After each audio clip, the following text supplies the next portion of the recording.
Hello, welcome to the Satellite Marketcast podcast, where we feature key executives from leading satellite companies worldwide, talk about their company, their careers, industry trends, and other insights on the exciting satellite communication industry.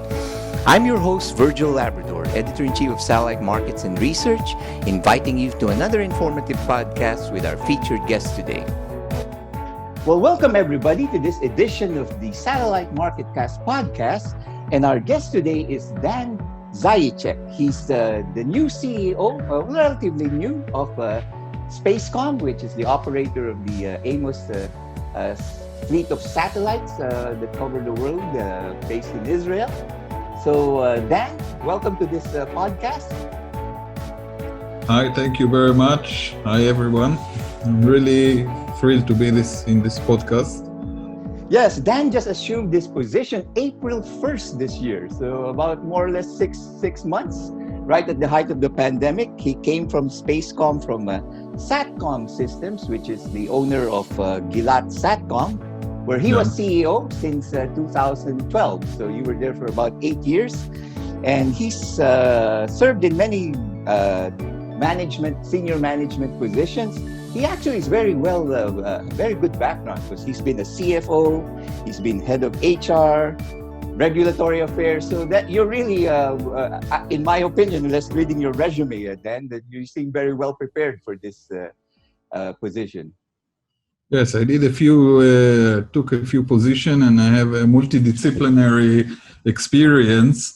In each one of them, I gained a view, and I think that after 9 years at Basic International, which is still the biggest ISP in Israel, I was very well prepared to come to the exciting satellite market. I think that the first position was at the Satcom system, as you mentioned, which managed the Gilat Telecom. It's a service provider and provide services mainly in Africa.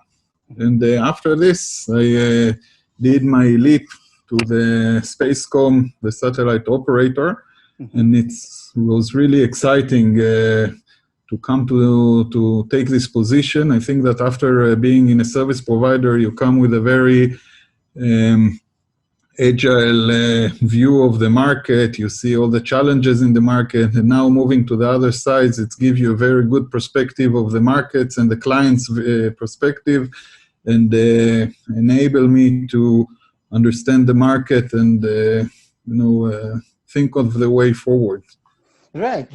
Well, we're holding this podcast actually during a very important week in the industry. There are several satellite shows going on this week, which includes the World Satellite Summit in Europe, which has been postponed because of the pandemic. It's being held in virtually. They're all virtual shows. The AfricaCom is this week, Global MilSatCom, and CABSAT, which is the premier Middle Eastern show. And your company is based in the Middle East, and this is quite a scoop, actually. You are participating in CABSAT for the very first time, Dan.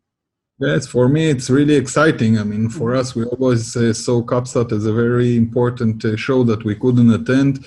We saw a hidden potential there, and this year, very luckily, we're very happy to take part of this historic cooperation between the countries.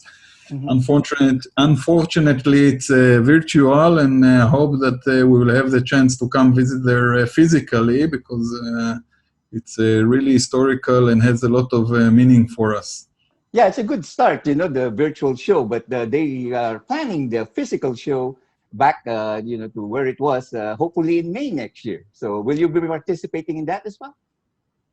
Yes, of course. I mean, currently the plans that they're supposed to start flights from here by the end of the year. And since it will start, we're definitely going to participate in the next show. And I think that it's also for us, as covering Africa, it's a very big hub for Africa and has lots of headquarters over there. Some of the African multinational companies situated there, so it will also enable us to reach and enhance the relationship that we have with them. Right. So what exactly are you doing at the virtual CABSAT this week? You have a virtual booth? Are you speaking at some of the sessions? We have a virtual booth. Mm-hmm. We're going to approach our customers with the new portfolio that we have. Mm-hmm. We might have an announcement to have during the show. We don't have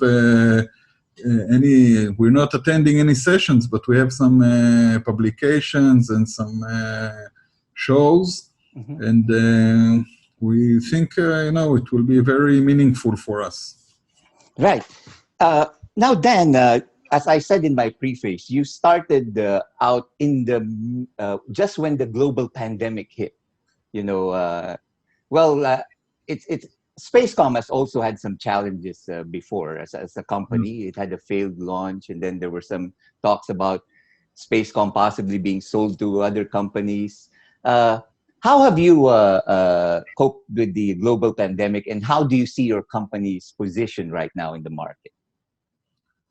I see it for me, it's kind of a two pillars for me, starting a new position in a new environment, and everything is changing, and everything that we thought as a constant is now changing, and we're now approaching this new normal. I think that it was a very interesting, personally for me, first of all, to be acquainted with all the employees of Spacecom. So you have to do it virtually because at that time we had some lockdown. Mm-hmm. So we were dealing with changing the cultural of Spacecom and starting to work in remote. In Israel, we normally come to the office because it's a relatively small place. So we used to see each other, and now going into position and do it virtually was an interesting experience. I think it's, when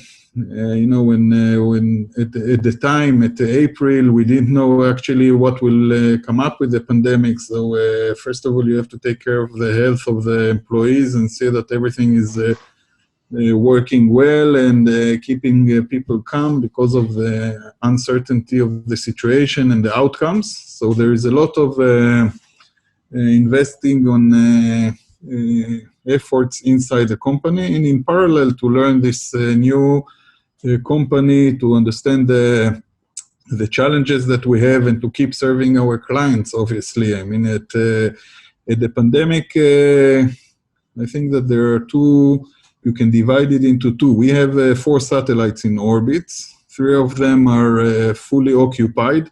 And during the pandemic, we came to understand the importance of the communication, and especially communicating remote places and doing video distributing with the satellites. So those 3 satellites, which were fully occupied, kept customer services, and even we had some upgrades there and increase in the demand. And the challenging one was Spacecom Amos 17 that was launched at the end of 2019. And we had a plan to start selling or promoting the services in Africa. Since the lockdown and all the flight restrictions, we saw some big challenges, and we had to change our go-to-market strategies, our portfolio, and start selling those services to the market. I think that we did it very well, and now we are equipped with a lot of services that are relevant to the time that we are at, and I'm sure that it will enable us to increase the fill rate of the satellite and give the services in the continent. Right. Well, I'd like to talk about the African market in greater detail in a little bit, actually, but I want to go back again since this is the time of CABSAT. So the major development that enabled you to be at CABSAT is the opening up of relations with the UAE, of Israel and the UAE, right? And the UAE has a lot of shows, and of course, it's a major business hub for the Middle East and North Africa and beyond, South Asia, etc. And also with Qatar, I believe there's also a opening up in that. How does that affect your business? It affects the business in several ways. First of all, we have satellites covering the Middle East. So now, since we have this relationship with those additional countries, we can cover these countries and provide services over there with the satellites that we have. In addition, the AMO-17 satellite that is covering mainly Africa, but it has four steerable beams that can cover these areas, and they are very powerful. So we have a very strong portfolio to offer to this region. In addition, there is a lot of African companies such as MTN and others that are located in the UAE. And in order to start the business with them and do the meeting with the technical and the decision makers, it's important for us to visit the UAE and to visit those services.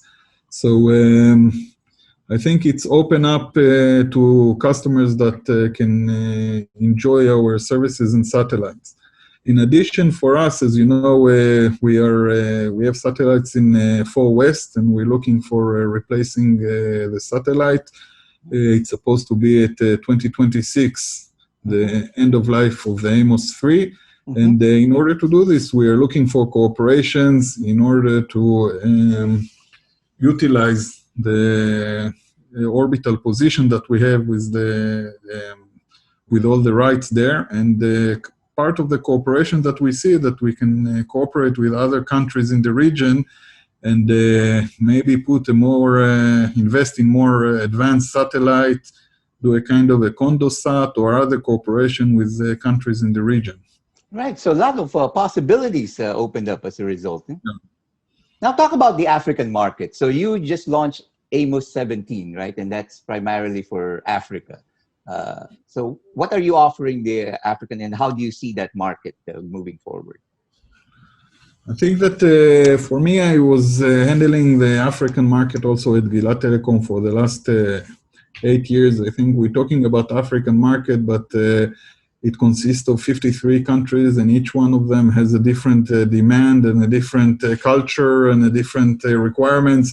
So it's not, you have to provide a tailor-made solution to each one of them. I think that the advantages of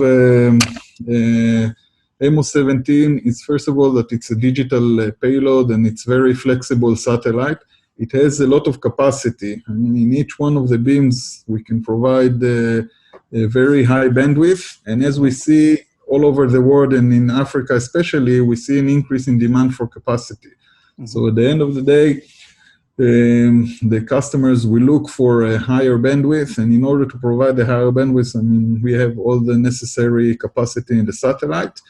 In addition, we understand that the requirements are very locally. So the satellite is designed to have local services for countries and provide in-country services, such as e-learning, e-medicine, and other services that can be provided into governmental use, into increasing the infrastructure now that there is deployment of mobile network operators in remote places and rural places. So the satellite is really designed to have provide the required capacity for such services and demand, and it's very powerful, especially on the domestic services. So I think that we expect to see a growth in the capacity. In addition, we have a very strong C-band. I think that a lot of the satellite operators choose to move to Ku band, and we believe that in Africa, especially along the equator, it's very important to provide C-band services. It's much more stable. It's a carrier-grade services, and we are aiming to the mobile network operators as one pillar and to the government as another pillar. Right.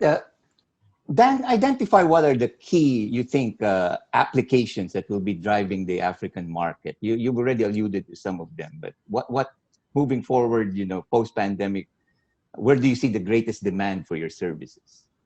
For me, in a personal note, I was working in Gilat Telecom for 8 years. We were providing mobile operators application, managed services, and we were really struggling with the heavy investment and the commitment for the satellite operators. So now moving to the other side, is, if you can call it, so being in a satellite operator, I come with a mind and the thinking of a service provider. So we're much more agile and ready to provide services.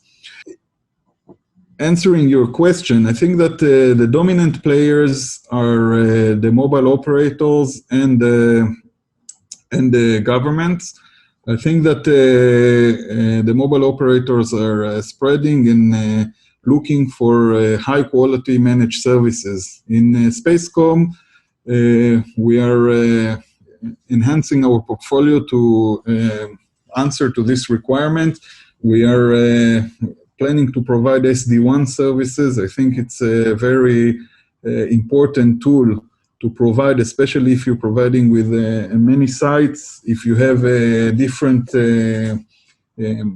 infrastructures and you need to manage the different infrastructures. So I think that it's a very strong tool that is good for the mobile network operators and also to the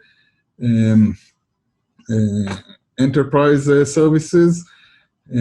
Another commercial challenge that we are now tackling is, as we all know, the DTH and the broadcasting is declining all over the world. And I think that our challenge is to bring back the content into the satellites. I think that providing content over the satellite is very powerful, and it's utilizing the strengths of the satellite. Obviously, where there is fibers, it's more challenging, but for remote places and offloading the backbone of the mobile network operators, providing the content to the edge will be we're very efficient. I think that the 5G technology together with the satellites can achieve a very fast deployment with high throughputs to remote places with very affordable costing. So I think this is also something that we're aiming to, and we will be ready at 2021 to deploy. Another segment that we are tackling is the governments, where we provide a fully managed turnkey solution for governments. We have a cooperation together with Ignite that provide solar services and telemedicine services and remote e-medicine services, and together with them we provide the connectivity, and we're providing a full managed service to enable the remote location to use a high level of medicine. And I think it's very important in general, and especially during the pandemic, we understand that it's much more important. We're now working on a demo site in Africa to show the abilities and to introduce it to Africa, and then hopefully we'll convince some of the government to use these important services. And in addition, we have other services such as e-learning. I think that, again, especially in this situation where everybody is working remotely, for us, talking in the internet or through the internet is very normal, but in Africa, when you're in remote places, it's something that it's really bringing another world into your life, and it's enhancing your understanding capabilities and open you to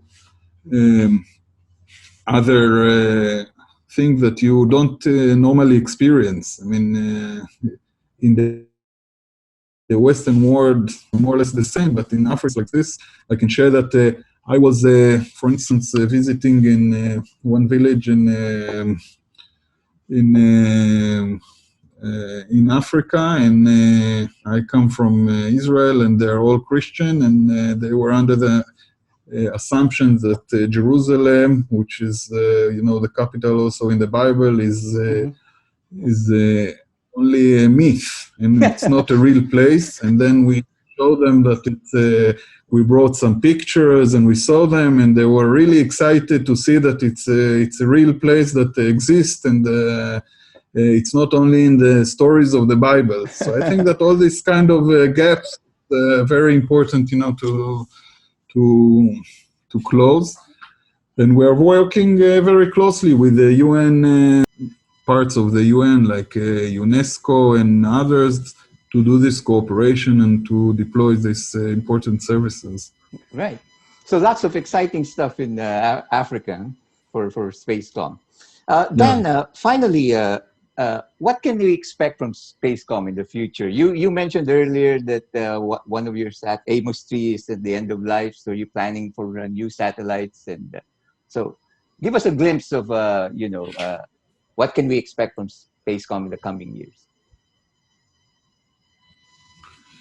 I think that Spacecom, first of all, will keep managing the satellites, but I think the focus of the company was more of service provider, providing services, end-to-end services, introducing new technologies to the market. I think that leading with the SD-WAN and joining the 5G will be part of Spacecom portfolio.